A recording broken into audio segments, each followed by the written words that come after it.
Hari ni pagi Ahad, isteri saya ajak sarapan pagi. Saya teringat jemputan dari kafe The Shack at the Rimba di area Hulu Langat menuju ke Sungai Congkak. Kafe ni memang dalam dusun buah-buahan di area Hulu Langat.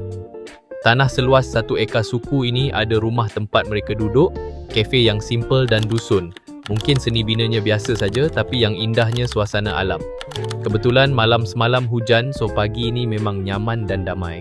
Saya mulakan dengan makan skon, sapu dengan jam dan butter.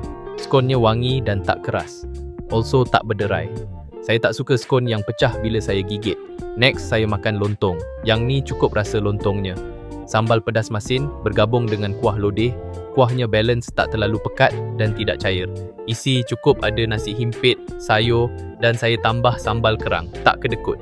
Dan makan nasi lemak. Sambal versi pedas masin, nasi lemak tak rasa sangat santannya. Biasa je. Rasa nasi lemak kampung. Dan saya makan kari pak pusing, isinya padat dengan kentang dan cukup rasa rempah kari. Kemudian saya makan cekodok pisang. Memang wangi dan rasa ada pisang betul dalam ni. Bukan tepung semata. Overall saya suka vibe kedai ni.